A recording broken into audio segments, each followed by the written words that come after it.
नमस्कार शेतकरी मित्रांनो, स्वागत आहे तुमचं शेतीमाळा यूट्यूब चॅनलवर। शेतीमाळा यूट्यूब चॅनलच्या माध्यमातून आपण शेतीविषयी नवीन माहिती तुमच्यापर्यंत घेऊनच येत असतो। तर मित्रांनो, मी तुमच्यासाठी आज घेऊन आलो आहे की मेंढ्या आपल्याकडे रात्रभर किंवा आपल्या शेतात रात्र 2 रात्र 3 रात्र बसवण्याची भरपूर प्रमाणात पद्धत आहे। तर त्यांचा आपल्याला काय फायदा होतो हे आपण आजच्या व्हिडिओमध्ये पाहणार आहोत। तर व्हिडिओ सुरू करण्यापूर्वी शेतीमाळा यूट्यूब चॅनलच्या सर्व रसिकांना दिवाळीच्या खूप खूप शुभेच्छा। तर चला वळूया आपण आपल्या व्हिडिओकडे।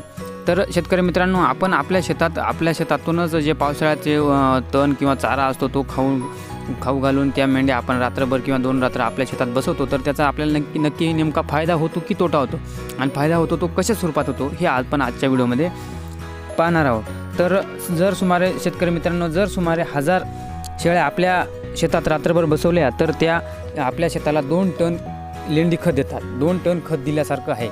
म्हणजे 1000 शेळ्यांचा किती जबरदस्त फायदा आपल्या शेतात होतो हे आपल्याला समजायला पाहिजे। 2 टन खत दिल्यासारखं होतं। मेंढ्यांच्या लेंड्यांचा अजून एक फायदा म्हणजे मेंढ्यांच्या लेंड्या झटपट वाळतात, त्यामुळे त्यातील नायट्रोजन अमोनियाच्या स्वरूपात निघून जात नाही। त्यामुळे आपल्या शेताला भरपूर प्रमाणात फायदा होतो। असं कुठल्याही पद्धतीने रासायनिक खतात आपल्याला दिसून येत नाही। पावसाळा सुरू झाला की या लेंड्या कुजतात आणि त्या जमिनीत एकदम व्यवस्थितपणे जमिनीच्या खाली बसतात किंवा जमिनीत निघून जातात। त्यामुळे आपल्या पिकाला भरपूर फायदा होता। तर शेतकरी मित्रांनो, याचा तोटा पाहूया आपण। आपल्याला तोटा काय होतं की जेव्हा आपण मेंढ्या बसवतो तेव्हा मेंढ्यांनी खाल्लेले जे अनेक प्रकारचे तणांची बी असते ते लेंड्यांतून आपल्या शेतात पडते आणि तणांची वाढ होते। त्यामुळे आपल्याला हा एक ड्रॉबॅक आहे। पण कुठलंही शेणखत आपण जर टाकलं तर त्याच्या ज्या तण आहेत ते आपल्या शेतात येऊन आपल्याला तणांची वाढ करू शकते। हा एक ड्रॉबॅक आहे।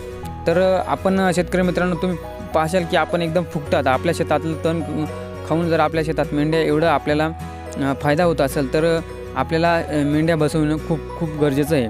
आता मित्रांनो, पुढे पाहूया की नायट्रोजन, फॉस्फरस, पोटॅश हे जे आपण रासायनिक खतं टाकतो शेतात, तर मेंढ्यांच्या लेंड्यांमध्ये आपल्याला हे किती प्रमाणात मिळतं हे पाहणं पण खूप महत्त्वाचं आहे। जर मेंढ्यांच्या लेंड्यांमध्ये 0.5 ते 1% नायट्रोजन असतो, 0.2 ते 0.5% फॉस्फरस असतं, 0.3 ते 1% पोटॅश असतो।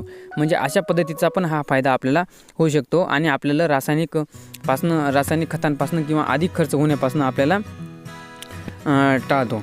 तर मेंढ्या रात्रभर बसवल्यानंतर मेंढ्याच्या लेंड्याच होत नाही, तर मूत्र पण असतं मेंढ्यांचं। तर त्या मूत्रामधून आपल्याला किती पर्सेंटेजमध्ये नायट्रोजन, फॉस्फरस, पोटॅश मिळतं ते पाहूया। तर 0.8 ते 1.5% आपल्याला नायट्रोजन मिळतं। मेंढ्यांच्या मूत्रामध्ये अत्यल्प फॉस्फरस असतं आणि मेंढ्यांच्या मूत्रामध्ये 0.5 ते 1% पोटॅश असतो। म्हणजे हा आपल्याला एवढा मोठा फायदा होत असतो की जो आपण रासायनिक खतांमागे पळतो आणि भरपूर प्रमाणात आपण पैसे टाकतो।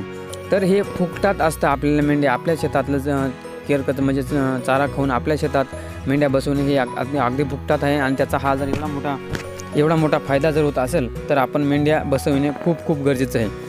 तर हा होता मित्रांनो आजचा व्हिडिओ। आपण पुढे झाडांच्या पालापाचोळ्यापासून किंवा आपल्या चुल्यातील राखपासून आपल्या शेतात किती आपल्याला फायदा होतो हे पण पाळणार आहोत। तर त्यासाठी माझ्या चॅनलला लाईक, सबस्क्राईब आणि शेअर जरूर करा। धन्यवाद।